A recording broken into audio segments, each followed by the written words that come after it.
Welcome to The Explainer. Today, we're diving into mantra yoga. Now, this is an ancient practice, and it's built on a pretty radical idea. What if you could use the power of sound to literally reshape your own mind? And we're not just talking about chilling out. This is a kind of psycho-spiritual technology. So let's break down how this is all supposed to work. I mean, really think about that for a second. We all know this intuitively, right? A certain song comes on the radio and your mood instantly lifts, or a loud, jarring noise completely shatters your focus. Well, mantra yoga takes that basic principle and hones it into an incredibly precise tool. So the big question is, can a single focused sound actually change the very structure of how your mind operates? Let's find out. The word mantra itself basically gives the game away. If you break down the Sanskrit, you get man, which means to think, and tra, which means to liberate. So a mantra isn't just some random word you repeat, it's a sound formula, a tool, specifically designed for one purpose: to liberate the mind from all the old habits, the loops, the patterns it gets stuck in. Okay, so what is mantra yoga, really? The best way to think about it is as a technology of sound.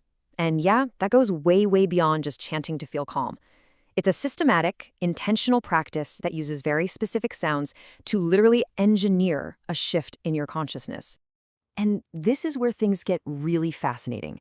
See, mantra yoga isn't just trying to change your conscious thoughts, the stuff you're aware of. It's aiming much deeper, for what the tradition calls samskaras.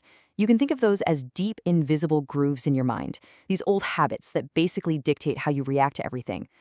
The whole idea here is that the right sound vibrations can actually smooth out those grooves, essentially rewiring your mental and emotional landscape from the inside out.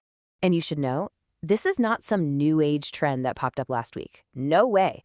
Mantra yoga has an incredibly rich history that has evolved over thousands of years. And the really cool part is watching how it moved from these huge external public rituals into a deeply personal internal practice.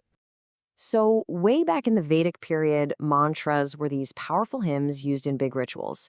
They were seen as nothing less than the creative force of the cosmos itself. But then, during the Upanishadic period, the whole focus shifted inward. It wasn't about the external world anymore, it was about meditating on a sound like Om to connect with ultimate reality.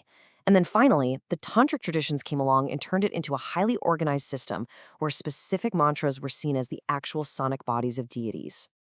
All right, so what's actually in the mantra yoga toolkit? If you're going to practice, what are the tools of the trade?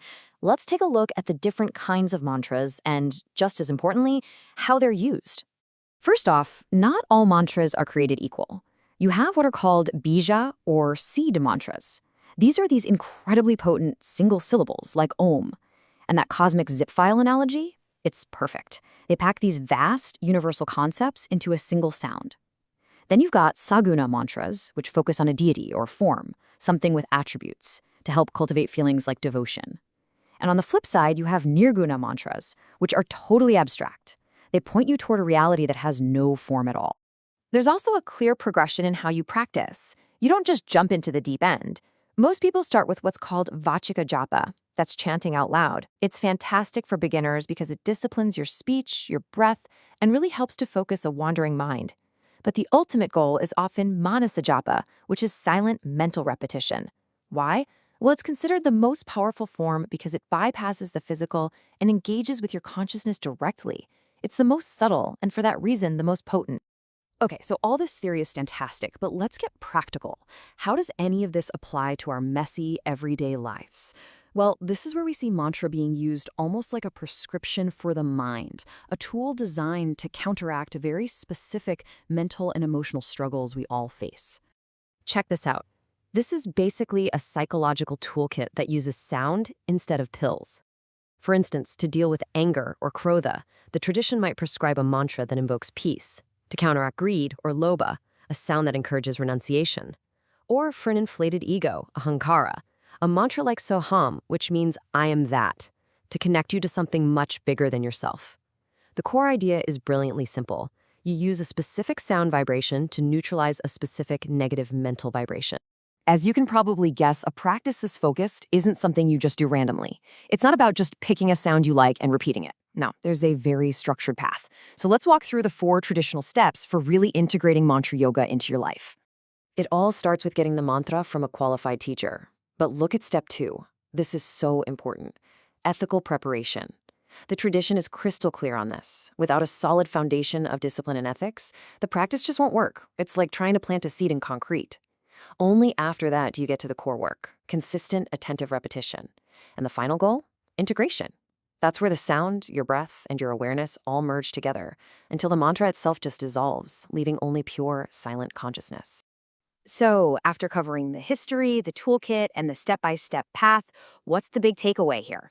What is mantra yoga really all about when you boil it all down? At its heart, mantra yoga is a direct path to mental freedom.